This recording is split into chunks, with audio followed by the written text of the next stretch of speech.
Steiner.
Hello.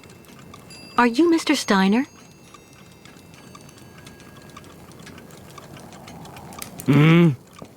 I'm sorry to bother you, Mr. Steiner. My name is Kate Walker, and I've come to pick up the prosthesis for Kirk, the Yukel's spiritual guide. And well, dear Miss Walker, Dr. Efimova has informed me that the young man was not yet in any sort of condition to withstand the operation, and that... Mr. Steiner, are you all right? It is impossible. That pendant you have around your neck. I would be very obliged if you would entrust me with it for a moment. Please, Miss Walker.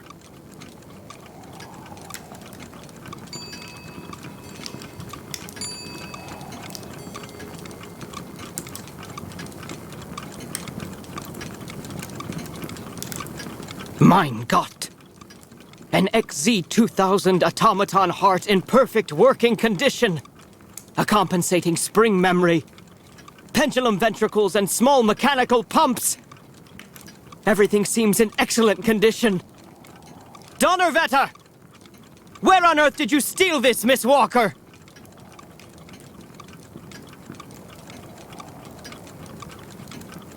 What? Are you calling me a thief, Mr. Steiner? I haven't stolen anything from anyone. This is all I have left of my friend Oscar. Give it back to me right now. Ah, so. And yet I am actually very familiar with this type of precision mechanism. An infernal precision. Incredible, unique expertise. For this was a Vorarlberg automaton, Miss Walker. Yes. It was Hans Vorarlberg who designed this object. Tell me, did you know him? Oh, yeah. He even lived here a few years. We did a lot of work together. He taught me so many different things, you know. So it is useless to try and make up silly stories, Miss Walker. And I am afraid that I am not about to allow you to leave here as long as you have not told me the truth about where this object comes from.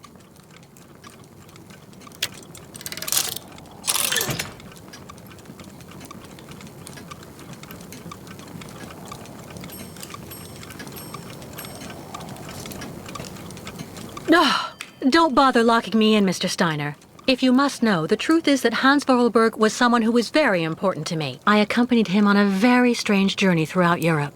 And that object in your hand is the only souvenir I have of that adventure. That proves nothing, Himmelherrgott! Hans would never have given this to...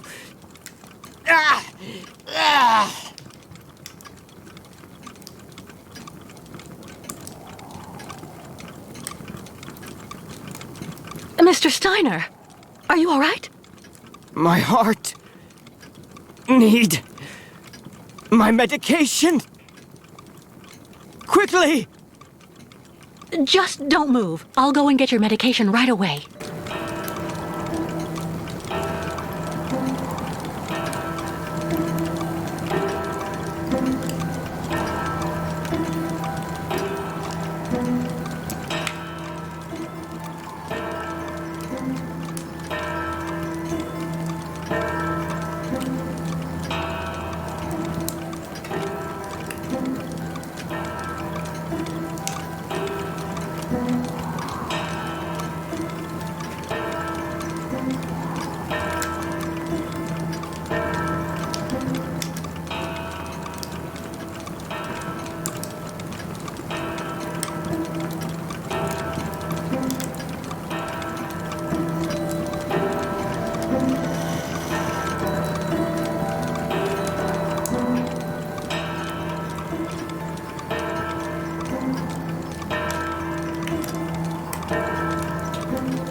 Make yourself right at home.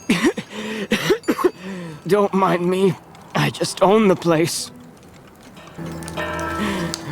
So, you would abandon me to my fate?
Thank you for your precious help, my dearest Miss Walker.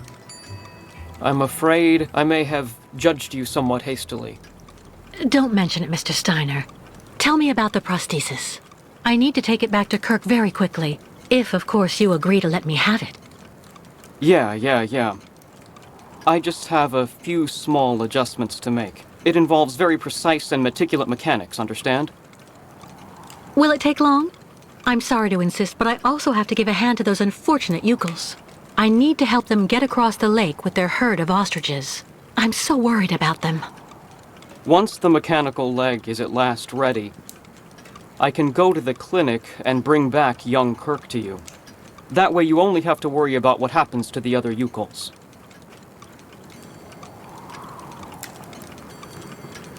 That's so nice of you, Mr. Steiner. But why are you doing this? I wasn't extremely nice to you earlier. And also the way the Yukels are treated by the other townsfolk here, in my own town, disgusts me. So I want to help those poor devils, even if I am in no way absolutely certain they should be crossing the lake. What on earth's the matter, Mr. Steiner? The next stage of your journey is the poor, cursed town of Baranor. It has become hell on earth since the time of the last great ostrich migration. Please join me downstairs for a moment, Miss Walker. I'll show you exactly what I mean.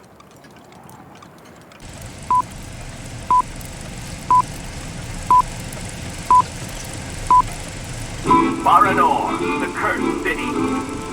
Baranor, the martyred town. Baranor has been nothing but a field of ruins and desolation since a week after the explosion of reactor number 3 in the nuclear power plant.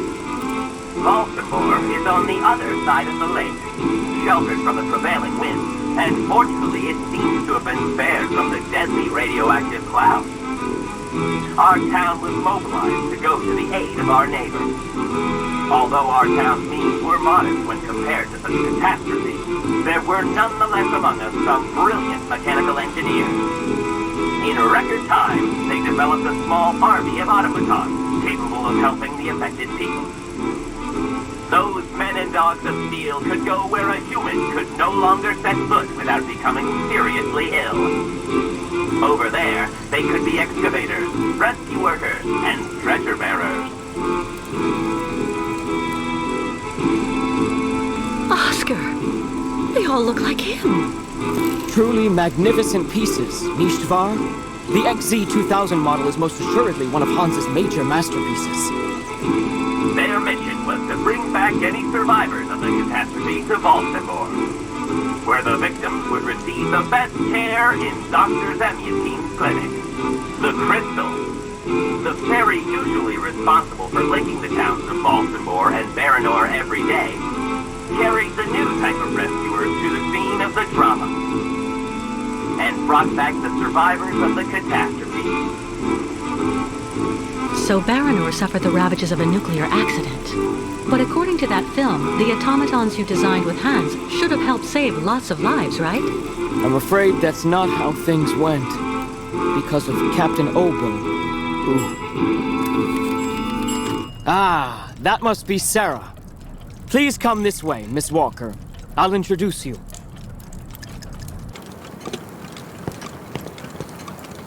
Miss Walker, may I introduce you to Sarah, my granddaughter? We've actually already met. Haven't we, Sarah?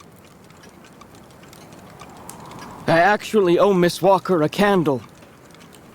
Thanks to her calmness and peace of mind, I'm still here and on my feet. She found my medication and gave it to me before it was too late. Donnerwetter. You don't mean you had another attack, do you? Ah, you're being so very naughty, Grandfather. You absolutely must let Dr. JMTM examine you. Come on, stay calm, my little child. When I go to the clinic to take the prosthesis to the young Yukol, I'll stop by and see the good doctor. Until then, why don't you make yourself really useful to Miss Walker? She's looking for some way to transport the Yukol caravan to the other side of the lake. Well, I think I've already found the solution. The boat in the film, the Crystal, it must be the ship that's docked in the port.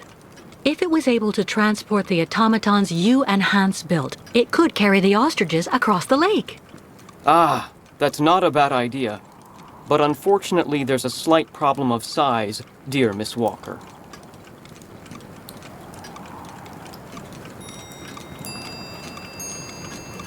Sounds like you're talking about Captain Obo's alcoholism. I saw him earlier on the dock.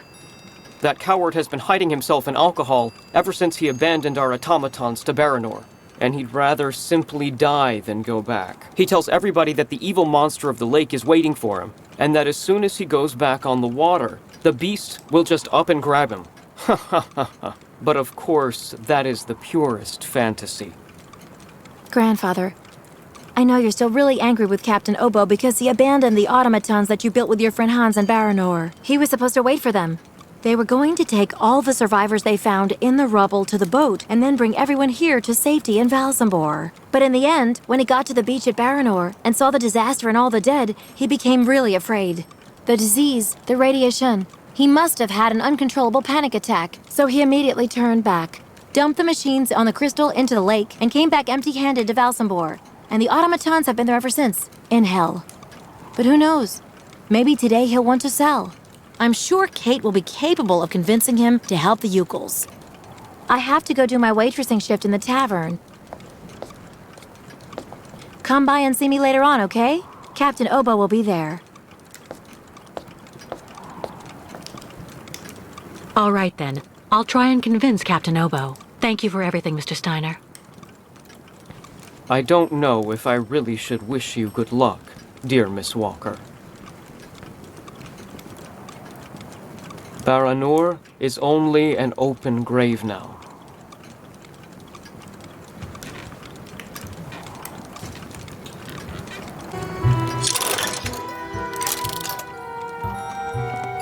Kate, how are the preparations with the captain coming along? We're making progress, but actually we need some help from your grandfather. Is he here? He just left for the clinic with the artificial leg he made for the Ukel guide, Kirk. I'm minding the shop until he gets back. Maybe I can help you with something?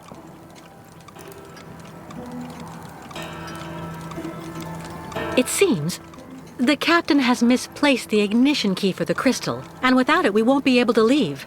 So as it was your grandfather who designed the crystal, I figured he just might have a duplicate. I have to admit, I don't see where you could get one of those. Apart from the model downstairs, I don't think he kept a lot of souvenirs of the time when he built the crystal. Would you mind if I had a look? Of course not. Here, take this. It'll let you look at the model close up.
An ignition key.